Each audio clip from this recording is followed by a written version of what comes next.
Humans have been using excuses since the beginning of mankind. Nothing new in all fields of life. We hear it always as there's an excuse for a failure. Um, that's to use it for justification, right?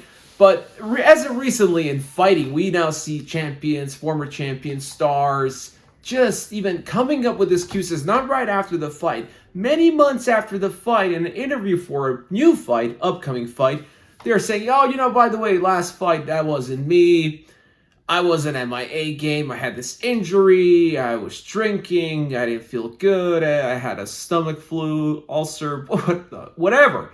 I mean, I'll tell you what I think about it, but I want to hear you guys. What do you think about it? So, I have a few examples here as of recently. This is why I'm making this video. They just keep popping. So it kind of started recently with Tony Ferguson. Tony Ferguson, the man who probably should have retired a couple of fights ago. He still refuses to retire, and even the UFC is probably this close to cutting him. But they might just give him one more fight. But I think they should really cut him for his own good. Hopefully they're not just gonna, just drain the last bit of dollar out of him. But even though he's a willing participant, obviously. But then, so he took the fight with Paddy the Pimblet. He said nothing in leading up to the fight. Right after the fight as well, nothing. And now all of a sudden, he had injured. He had a torn, was it an MCL? His elbow is fucked up. So he actually underwent some procedures now. But did the fight cause this, or was it actually pre-fight? He says it was before the fight, during camp, but not with Goggins. So he excluded Goggins. It's not Goggins' fault. I just shot. But I mean, it doesn't matter really. Okay, so apparently he did undergo some procedures right now. He's fixing his leg. He's fixing his arm. But now he's saying he has an excuse, right? He's using the last straw as a guy that had a 12 fight win streak. He was the boogeyman. He was this close to becoming the champion, having a fight with Khabib, and now he's using excuses for his 7th loss in a row. I mean, do we honestly think that if he was 100%, as no fighter is ever 100%, we already learned this now over the years, going into the fight, would have that changed the outcome, right? So he's using this to get an opportunity to get another fight, potentially another loss. So my point is, it's pathetic. It's pathetic that a big star as Tony Ferguson, as the boogeyman once he was, now he's using excuses as to why he lost his 7th fight in a freaking row. Anyways, moving on down the list. Who else other than Colby Covington? So Colby Covington, just not only did he say that he fought with a broken foot, he actually suffered that supposedly broken foot in the first round when he tried to front kick Leon Edwards, and the foot basically broke. And it's just many months later, now he's giving us an x-ray in an interview. By the way, the x-ray has blurred text, so we don't have a text. We don't know whose foot it is. We don't have a date, but we just have an x-ray with some blurred text, and we have to believe Colby that that's his foot. And I get it. I mean, this is literally the only thing left for Colby to use, right? As to why he lost, as to why his performance was an absolute disaster, how he managed to lose almost his entire fan base overnight, starting with that stupid comment about Leon Edwards' father. But okay, we were like, okay, well, let's just see you perform, right? Let's see you be a badass, dominate, and like, okay, whatever. You got into his head. No, neither of those things happened. He showed up. It was absolutely pathetic.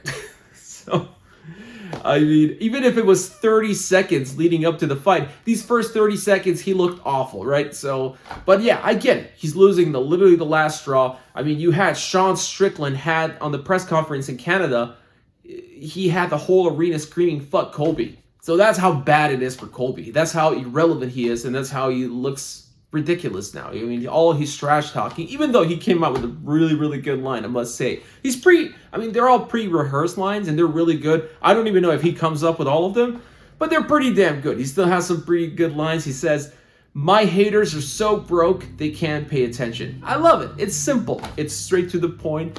And, but still, I think, yes, he did lose ripe for any excuse or any. This is the only thing that's left. Though, I fought with a broken foot. I'm actually recovering right now. He said he's 60% right now, and he's yet to recover. And he's making, I guess he's making a justification so he can fight, still be in the top and fight for a top contender spot, because he's definitely not going to fight for the title next. That's for sure. He ain't getting no rematch. Who else? Oh my God. Okay, how can I miss this? So we have a fight coming up. I'm going to talk about that fight. It's becoming more and more intriguing. The build-up I like the build-up. It's being built really well from both sides. We have Alex Volkanovski being challenged by Ilia Topuria. And now Alex Volkanovski, many months later after his fight with Islam Makhachev, where he got knocked out in the first round, I think for the first time ever, he came up with an excuse. He says, I am usually very well disciplined throughout the year, leading up to the Islam Makhachev fight, which, by the way, it was a short notice fight. He says, I was drinking every day. Now, I know he had a kid, and he probably celebrated that one night. Now, maybe he celebrated one too many nights, but I clearly remember Islam Makhachev when he took when Alex took the fight. We all applauded him, and we all knew he got a good amount of money to fight. And Islam Makhachev was good for you. Thank you for taking the fight, but please, having taken this fight, do not use it as an excuse that he fought short notice. So now, many months later, he's saying, I've been drinking every day. And now people are starting to make memes, and it sucks. I mean, Alex Volkanovski, this is coming from a current featherweight champion of the world. He's like one of these strongest champions we ever had. And sure, he lost in a division up there. And we're going to have this discussion, whether this has an impact on his future, title contention at the featherweight. But the fact that he's using, it's lame. Why are you saying this now after many, many months? What are you trying to build a case for a third fight versus Islam Makhachev? I'm sorry, at this point he beat you twice. You're not getting a chance. And then even now he's pushing that agenda for him to fight at lightweight instead of featherweight. So he's already kind of preparing the terrain for that. Like he's giving up on featherweight in case he loses or wins. If he wins, he has what? I don't know. It's just that's all debatable. But the fact that even Alex Volkanovski has a pretty lame-ass excuse as to why he underperformed, why he got knocked out. He was drinking every day leading up to that fight, which was like, I don't know, what? How many, 10 days or what, 2 weeks or before that? I mean, it's just, isn't it strange? It's coming from him especially. We saw Tony, we saw Colby, and there's more examples. I think Rafa Fiziev was saying in an interview, or I don't know who he told, that, I lost to Justin Gaethje, but he was running around. I couldn't reach him. He didn't want to fight. I mean, Justin Gaethje didn't want to fight. He was running from you. That's lame as it gets. Now, at the same time, I get Fiziev. He's out for a while. He's frustrated. So maybe he's not in his best state of mind. But he did say that. So he's having some lame-ass excuse now. Also probably a year after that fight as to why he lost versus Justin Gaethje. So kind of ridiculous. Robert Whittaker was also pretty close. What did he say? He said something like about his bout versus Dricus du Plessis, who is the current middleweight champion, and he has a fight coming up with Paulo Costa. That's going to be a banger. But he says I was ready, I was there, but my body wasn't. So I don't know if that's an excuse. So I'll give Robert Whittaker the benefit of doubt. I think he's the fairest of them all, pretty much. But yeah, but the rest of the guys, former stars, current champions, former champions, having such lame excuses. I mean, if you're taking, my opinion is, if you take a fight, short notice, you're a badass, I'm taking this fight, I might not be ready, I'm not talking about it. But then you lose, and you go ahead and proceed to talk about why you lost the fight, having the lamest of excuses, or some real excuses, but just don't say it. Just my impression is that you shouldn't talk about it. Just go ahead, be a badass. Don't talk about why you lost. Don't have an excuse. You just lost. Hey, this guy was better tonight, and that's it. Why don't we just leave it off at that? I think you ruin your reputation. You're doing what champions don't do. And you want to be a champion, or you're a current champion. I think it's pretty late. Let me know your thoughts in the comments section.